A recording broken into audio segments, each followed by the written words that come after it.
Hello friends, welcome to the success Kendra. Friends देखिए, आज का जो वीडियो है Bihar SSC third CGL vacancy 2022 यानी कि सचिवालय सहायक भर्ती 2022 का जो पेपर 26 और 27 नवंबर 2022 को लिया जाएगा, उसके लिए काफ़ी इंपॉर्टेंट वीडियो है।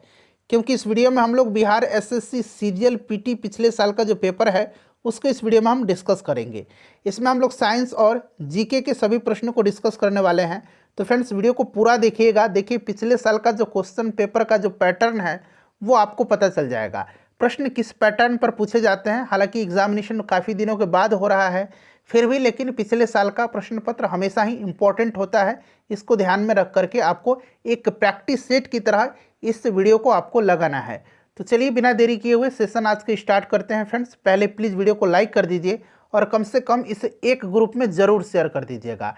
चैनल पर अगर आप पहली बार विजिट कर रहे हैं तो चैनल को सब्सक्राइब कर लीजिए और जो घंटी का निशान है उसको ज़रूर दबा लीजिएगा। इससे क्या होगा कि जब भी सचिवालय सहायक भर्ती 2022 से संबंधित कोई भी इंपॉर्टेंट वीडियो अपलोड किया जाएगा तो उसका नोटिफिकेशन सबसे पहले आपके पास पहुंच जाएगा। फ्रेंड्स यहाँ पर आप देख सकते हैं कि ये जो क्वेश्चन पेपर है यह Bihar SSC second CGL PT exam जो 16 फरवरी 2015 को लिया गया था उसका यह क्वेश्चन पेपर है। इसमें हम लोग साइंस और जीके के प्रश्नों को कवर करेंगे। चलिए सेशन स्टार्ट करते हैं। पहले प्लीज़ वीडियो को लाइक कर दीजिएगा। देखिए, पहला प्रश्न पढ़ेंगे। पहला प्रश्न है कि साइलेंट वैली या मुक घाटी या शांत घाटी कहिए, एक ही बात है, यह किस राज्य में अवस्थित है। अगर आपको आंसर पहले से पता है तो आप आंसर कमेंट में देकर के बताते चलिएगा। मुझे पूरी उम्मीद है कि इसका आंसर आप सभी लोगों को पता होगा। साइलेंट वैली जो है ये कहाँ पर है, तो फ्रेंड्स यह केरल में है। ऑप्शन नंबर इसका डी बिल्कुल करेक्ट आंसर हो जाएगा। और देखिए, इससे पहले भी मैंने एक क्वेश्चन पेपर कवर करवाया हुआ है 1-2 दिन पहले, उसको भी आप जरूर देख लीजिएगा। और पिछले 12 वर्षों में बिहार एसएससी के द्वारा जितने भी एग्जाम कंडक्ट करवाए गए हैं, चाहे वह 10+2 लेवल का हो या फिर सीजीएल का हो, सचिवालय सहायक का, उन सभी प्रश्नों को हमने सब्जेक्ट वाइज कवर कराया है। हिस्ट्री का मैंने अलग कराया है, पॉलिटी का अलग कराया है, ज्योग्राफी भी मैंने पहले करा दिया था, साइंस भी करा दिया, लेकिन फिर से मैं एक बार करा रहा हूँ ताकि रिवीजन आपका हो जाए।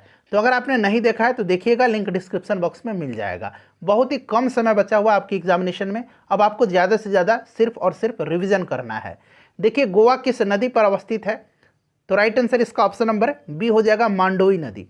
ऑप्शन नंबर बी हो जाएगा करेक्ट आंसर इसका। ठीक है, चलिए। और आपको पता है कि गोवा क्षेत्रफल के अनुसार भारत का सबसे छोटा राज्य है, इसको भी आप ध्यान रखिएगा। चलिए, नेक्स्ट क्वेश्चन है कि समदाब रेखाएं निम्नलिखित में से किसको जो है प्रदर्शित करती है। समदाब रेखा, देखिए, किसी भी मानचित्र पर सागर तल के बराबर घटाए हुए वायुदाब जो होता है, वायुदाब से तुलनात्मक रूप से समान वायुदाब वाले स्थानों को मिलाकर खींची जाने वाली जो रेखा है उसको समदाब रेखा कहा जाता है, यानी कि इसको अंग्रेजी में आइसोबार्स कहा जाता है। तो यहाँ पर आप देखेंगे समदाब रेखा, यहाँ पर देखिए समान वायुमंडलीय दाब, आइसोबार भी आप जरूर याद रखेंगे। ठीक है, चलिए। नेक्स्ट क्वेश्चन है कि इनमें से कौन सी नदी कच्छ के रण में समाहित होती है। तो ये आपको पता है, यह नदी जो है यह कौन सी नदी है, लूनी नदी है।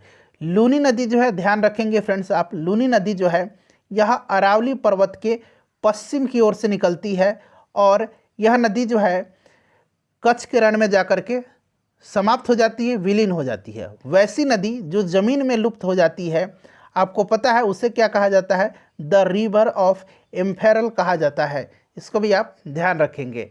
चलिए, अगला प्रश्न कि डॉक्टर नॉर्मन ई बोरलॉग किस देश के थे। तो देखिए, नॉर्मन बोरलॉग को हरित क्रांति का जनक कहा जाता है।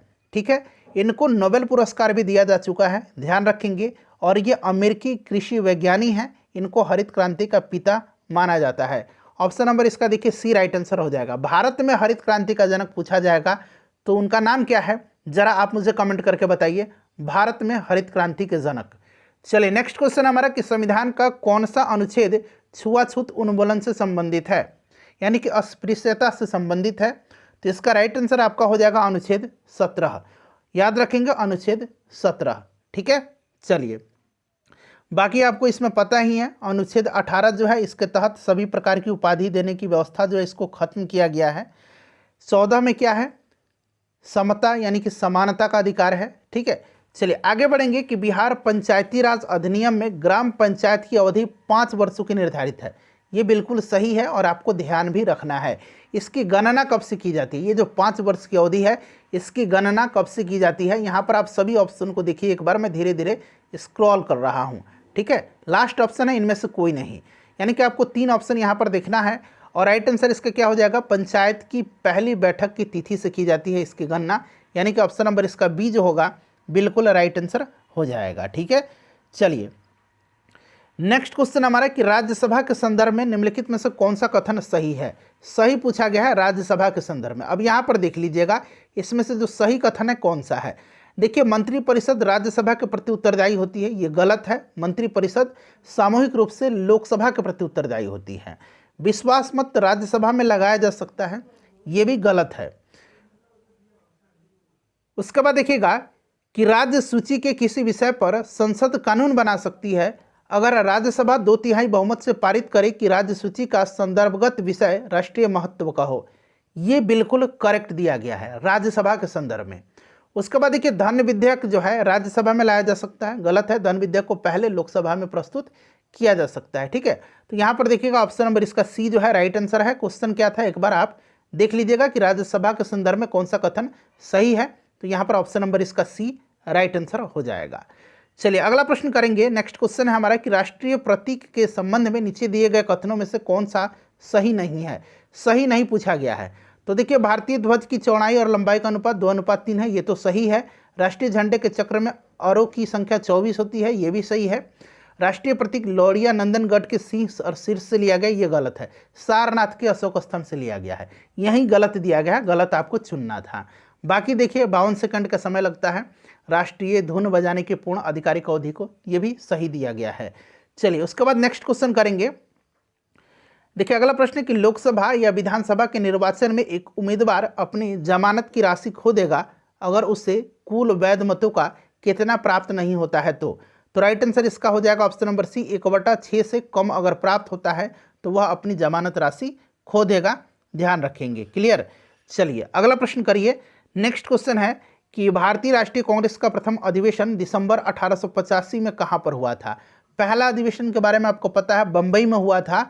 इसमें 72 प्रतिनिधियों ने हिस्सा लिया था। WC बनर्जी ने इसकी अध्यक्षता किया था। इन सबको आप ध्यान रखेंगे।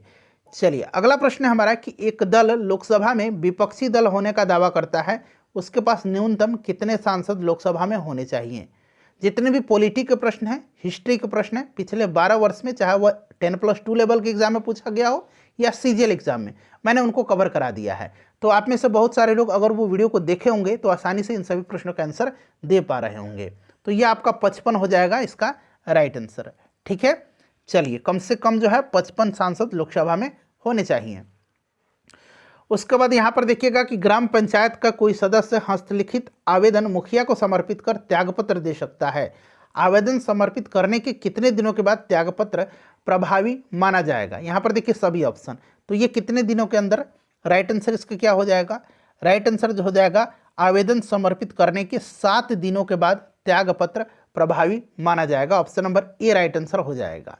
चलिए उसके बाद देखिए भारत में स्वतंत्रता के बाद प्रथम आम चुनाव कब संपन्न कराए गए? तो देखिए आम चुनाव जो हुआ था यह 1951-52 में हुआ था। संपन्न पूछा गया है तो 1952 में इसका राइट आंसर हो जाएगा। चलिए उसके बाद देखिएगा कि नरेगा योजना का खर्च केंद्र और राज्य के बीच किस अनुपात में वहन किया जाता है? बताइए इसका राइट आंसर क्या हो जाएगा? तो देखिए इसका जो करेक्ट आंसर हो जाएगा वो आपका हो जाएगा 90:10 में। उसके बाद देखिएगा कि निम्नलिखित पंचवर्षीय योजनाओं में से कौन सी योजना अनावृष्टि और 2 युद्धों के कारण प्रभावित हुई थी? तो यह पंचवर्षीय योजना जो थी यह तीसरी पंचवर्षीय योजना थी। तीसरी पंचवर्षीय योजना 1961 से लेकर के 66 तक रहा था। और देखिए फ्रेंड्स आपको पता होगा कि इसमें चीन युद्ध और पाकिस्तान का युद्ध हुआ था इस दरमियान में, ठीक है। तो राइट आंसर इसका ऑप्शन नंबर बी हो जाएगा। चलिए बिहार में किसान सभा की स्थापना किन के द्वारा की गई? बिहार में किसान सभा की स्थापना स्वामी सहजानंद सरस्वती के द्वारा की गई और पुनः इन्हीं के द्वारा जो है 1936 में 1936 में अखिल भारतीय किसान सभा का भी गठन किया गया था सहजानंद सरस्वती जी के द्वारा। चलो उसके बाद देखिएगा कि 1860 में प्रकाशित नील दर्पण नील की खेती करने वालों की दुर्दशा चित्रित करता है। नील दर्पण के रचनाकार कौन थे? तो आपको पता है कि नील दर्पण के लेखक कौन हैं? दीनबंधु मित्र हैं। दीनबंधु मित्र राइट आंसर हो जाएगा। चलिए उसके बाद देखिए नीचे दी गई कमेटियों में किसका संबंध पंचायती राज से है। यहाँ पर देखिएगा पंचायती राज से। अब यहाँ पर देखिए एक समिति बलवंत राय मेहता है, तो राइट आंसर इसका क्या हो जाएगा, पहला ही ऑप्शन जो है फ्रेंड्स ये आपका करेक्ट हो जाएगा, बलवंत राय मेहता समिति। त्रिस्तरीय पंचायती राज व्यवस्था का सिफारिश किया गया था इनके द्वारा। चलिए उसके बाद देखिएगा कि सामुदायिक विकास कार्यक्रम का सार क्या था। सामुदायिक विकास कार्यक्रम का सार क्या था, तो राइट आंसर इसका क्या हो जाएगा, ऑप्शन नंबर यहाँ पर देखेंगे लोक भागीदारी, ऑप्शन नंबर इसका सी हो जाएगा राइट आंसर। उसके बाद देखिए द्रोणाचार्य पुरस्कार किस क्षेत्र में दिया जाता है। द्रोणाचार्य पुरस्कार जो है यह दिया जाता है खिलाड़ियों और जो टीम होते हैं उनके प्रशिक्षण प्रदान करने में उत्कृष्ट कार्य करने वाले जो खेल प्रशिक्षक हैं उनको दिया जाता है, तो क्रीड़ा प्रशिक्षण इसका राइट आंसर हो जाएगा। उसके बाद एक राष्ट्रीय खेल दिवस 29 अगस्त को मनाया जाता है, इस बात को आपको निश्चित रूप से ध्यान रखना है। यह निम्न में से किनसे संबंधित है, तो आपको पता है कि हर वर्ष 29 अगस्त को राष्ट्रीय खेल दिवस मनाया जाता है और यह दिन हॉकी के खिलाड़ी मेजर ध्यानचंद जी की जयंती पर मनाया जाता है, तो ऑप्शन नंबर ए राइट आंसर हो जाएगा। उसके बाद देखिए मैग्सेसे पुरस्कार रोमन मैग्सेसे के नाम पर दिया जाता है, यह किस देश के राष्ट्रपति थे, तो फ्रेंड्स देखिए रमन मैग्सेसे पुरस्कार 1957 में हुई थी इसका स्थापना, और यह पुरस्कार फिलीपींस के जो राष्ट्रपति थे रमन मैग्सेसे उन्हीं की स्मृति में जो है उनकी जयंती के अवसर पर यह दिया जाता है। ठीक है, इसे एशिया का नोबेल पुरस्कार भी कहा जाता है, तो याद रखेंगे फिलीपींस हो जाएगा। उसके बाद देखिए यहाँ पर पूछा गया है कि 22वें ठीक है 22वें शीतकालीन ओलंपिक खेल किस देश में आयोजित किए गए थे। अब ये दरअसल उस समय का करंट अफेयर का प्रश्न है। अब आपको जो है 24वां जो हुआ था अभी 2022 में हुआ था, कब हुआ था, 24वां शीतकालीन ओलंपिक 2022 में हुआ था, कहाँ, तो चाइना में हुआ था, चाइना के बीजिंग में। और अभी जो होगा 25वां इससे अगला वाला वो कहाँ पर होगा, तो इसको भी याद रखना है, 25वां जो होगा वो इटली में होगा, कब, 2026 में इटली में होगा। कहाँ पर होगा, यह इटली में होगा, क्लियर। और 2022 में जो हुआ था अभी 24वां, इसमें भारत ने एक भी पदक नहीं जीता है, इसको भी आप ध्यान रखिएगा। उसके बाद देखिए सहारा रेगिस्तान किस महाद्वीप में अवस्थित है, बहुत ही सिंपल है, इसका आंसर आप मुझे तुरंत अभी कमेंट करके बताइए, अभी तुरंत आप मुझे इसका आंसर कमेंट करके बताइए, ठीक है। चलिए उसके बाद देखिएगा कि हाँ फिर से ये प्रश्न एक ही है, 2 बार मतलब मैंने स्कैन कर दिया है, एक ही क्वेश्चन है। 26 नंबर पर आइए, डूरंड कप किस खेल से संबंधित है। डूरंड कप जो है यह संबंधित है फुटबॉल से, ऑप्शन नंबर बी इसका राइट आंसर हो जाएगा। वर्ष 2014 के नोबेल शांति पुरस्कार के बारे में पूछा गया है, विजेता का नाम। अब आपको 2021 वाला याद रखना है कम से कम, 2022 वाला भी ऐलान कर दिया गया है, 2021 में यह दिया गया था किसको, याद रखेंगे फ्रेंड्स, 2021 में यह पुरस्कार जो है यह दिया गया था फिलीपींस के पत्रकार मारिया रेसा को और रूस के दमित्री मुरातोव को, ठीक है, मारिया रेसा और दमित्री मुरातोव को यह 2021 में दिया गया था नोबेल शांति पुरस्कार। अभी 2022 में जो है यह दिया गया है, याद रखेंगे एलएस, यहाँ मैं लिखता हूँ इनका नाम एलएस,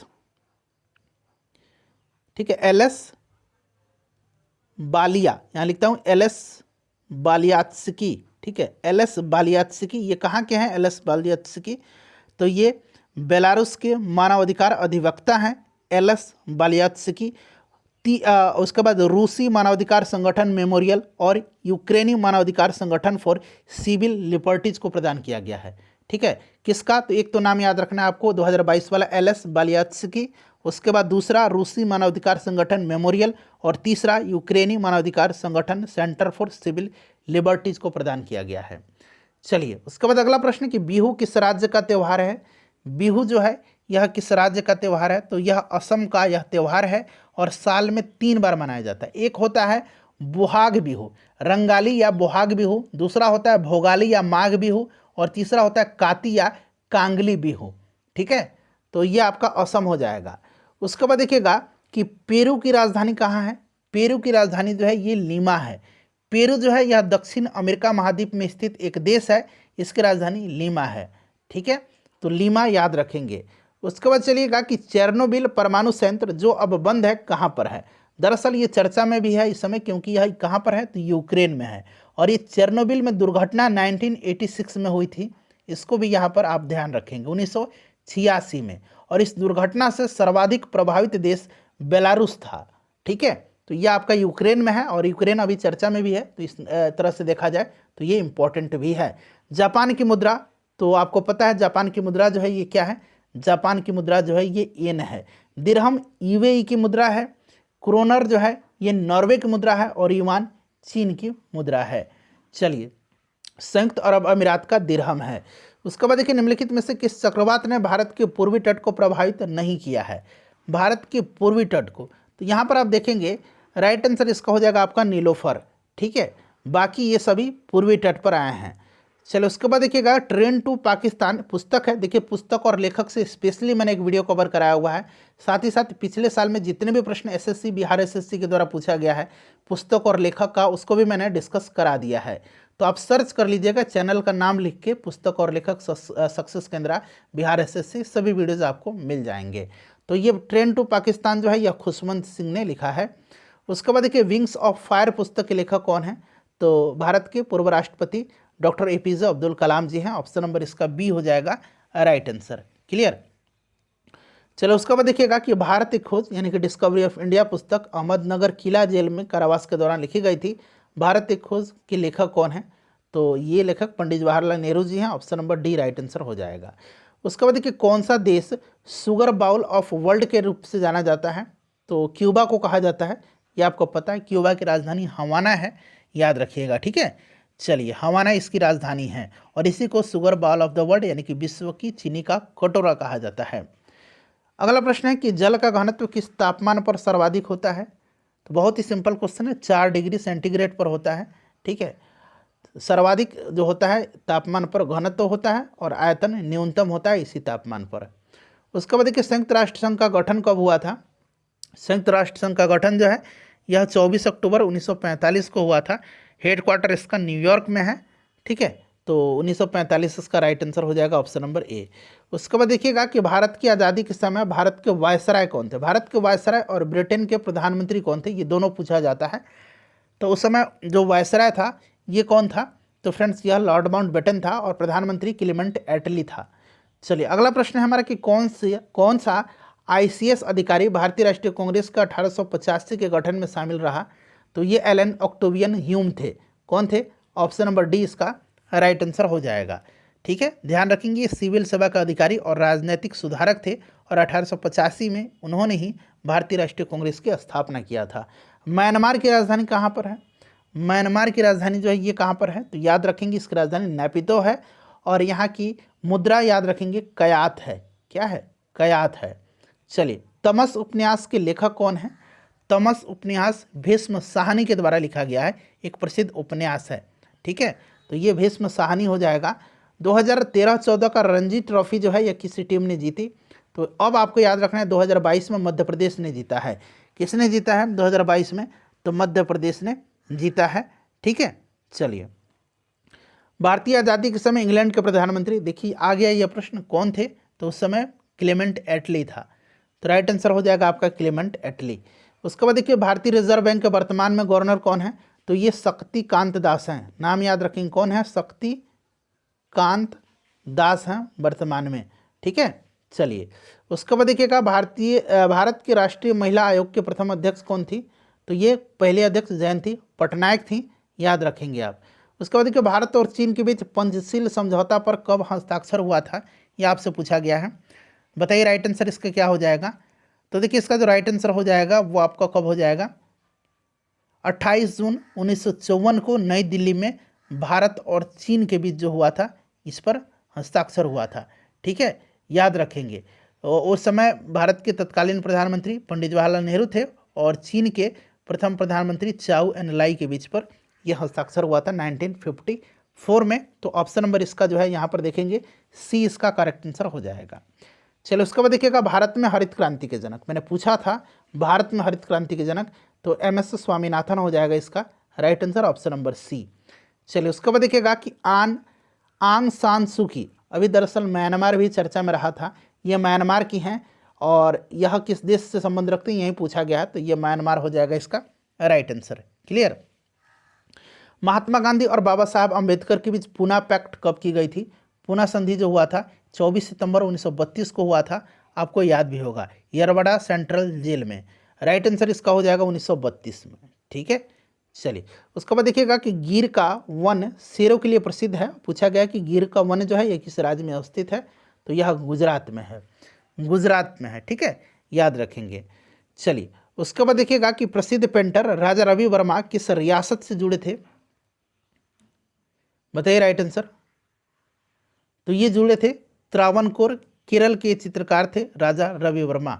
ठीक है, दुष्यंत को प्रेम पत्र लिखते हुए शकुंतला तथा नायर लेडी के प्रसिद्ध विश्वकला प्रदर्शनी में स्वर्ण प्रशस्ति पत्र प्रदान किया जा चुका है इनको। इसका अतिरिक्त इनकी अनेक अनुपम कृतियां हैं, इसको भी आप ध्यान रखेंगे। त्रावणकोर हो जाएगा राइट आंसर। बिहार में बहने वाली नदियों में किसका उद्गम अमरकंटक में है, तो आपको पता है कि यह नदी सोन नदी है। ऑप्शन नंबर बी इसका राइट आंसर हो जाएगा, सोन नदी। चलिए उसके बाद देखिएगा कि निम्नलिखित में से किसने नालंदा विश्वविद्यालय में अध्ययन किया था। नालंदा विश्वविद्यालय में अध्ययन किया था कौन, तो आपका right answer option number B हो जाएगा। ठीक है, हेन स्वांग ने किया था। हर्षवर्धन के समय में यह आया था। यह प्रसिद्ध चीनी बौद्ध भिक्षु था और आपको पता होगा कि यह अपना अध्ययन जो है इसने नालंदा विश्वविद्यालय में किया और इसने अपनी पुस्तक जो है CU की इसी में अपनी यात्रा और तत्कालीन भारत का विवरण इसने दिया है। चलिए उसके बाद देखिएगा कि पूर्ण स्वराज का संकल्प कांग्रेस के द्वारा कब पारित किया गया था। यह आपका हो जाएगा 26 जनवरी 1930 लाहौर में। जरा प्रश्न को जो ध्यान से पढ़ेंगे आप। ठीक है, चलिए ऑप्शन नंबर बी इसका राइट आंसर होगा। उसके बाद देखिए यहाँ से मैथ का प्रश्न शुरू हो रहा है। तो मैंने आपको स्टार्टिंग में ही बताया था, थंबनेल में ही आपने देखा है कि हम लोग जीके और साइंस के प्रश्नों को कवर करेंगे। यहाँ पर आप देखेंगे साइंस का प्रश्न है कि हरे रंग का पदार्थ जो पौधों में प्रकाश संश्लेषण करता है वह निम्नलिखित में से कौन है।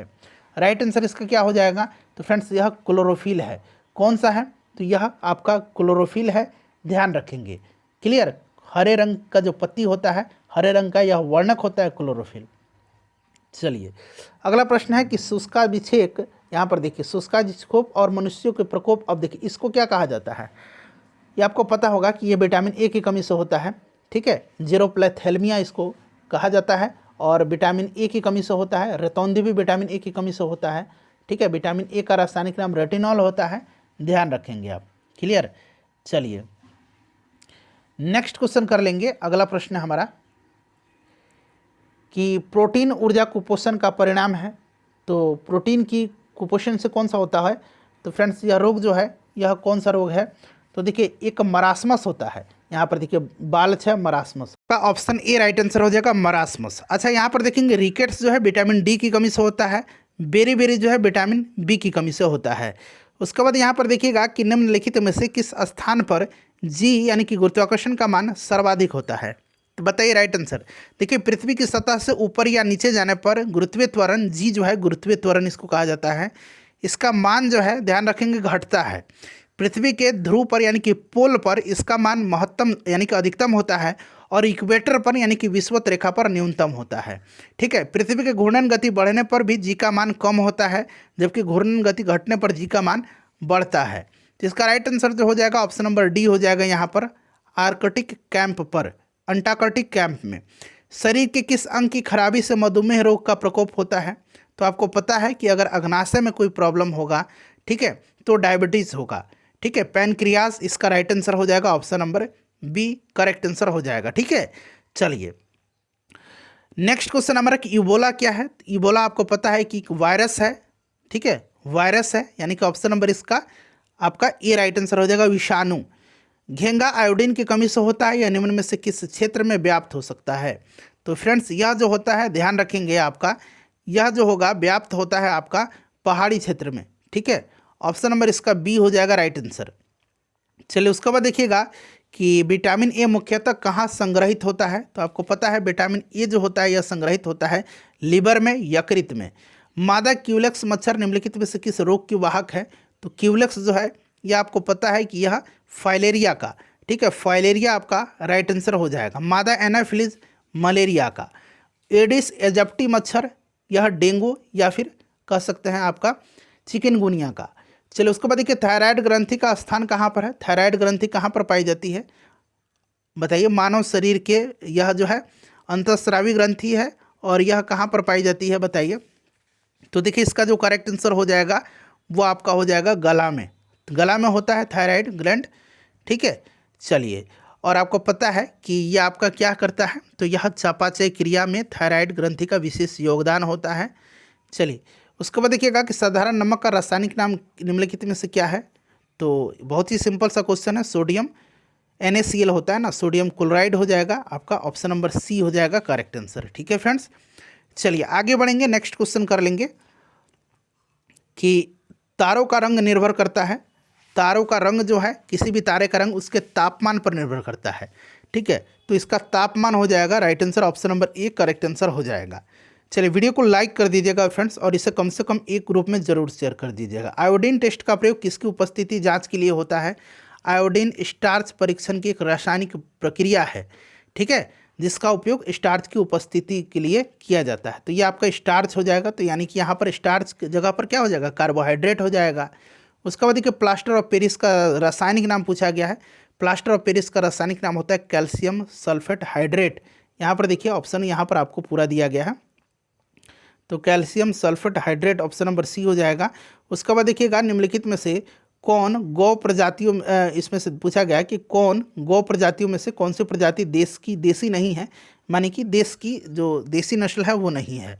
बताइए इसका राइट आंसर। और देखिए, लगभग जितने भी प्रश्न हमने किया है उसमें से कितने प्रश्न आपके गलत हुए हैं ये आप बता दीजिए, मैं समझ जाऊंगा कि कितने प्रश्न आपके सही हुए हैं। क्लियर, तो देखिए इसका जो राइट आंसर हो जाएगा फ्रेंड्स, वो आपका हो जाएगा Holstein Friesian, option number A correct answer हो जाएगा। बाकी देखिए, गिर, रेड सिंधी और थारपारकर ये जो है देसी नस्ल हैं। वीडियो को लाइक कर दीजिए और इसे शेयर कर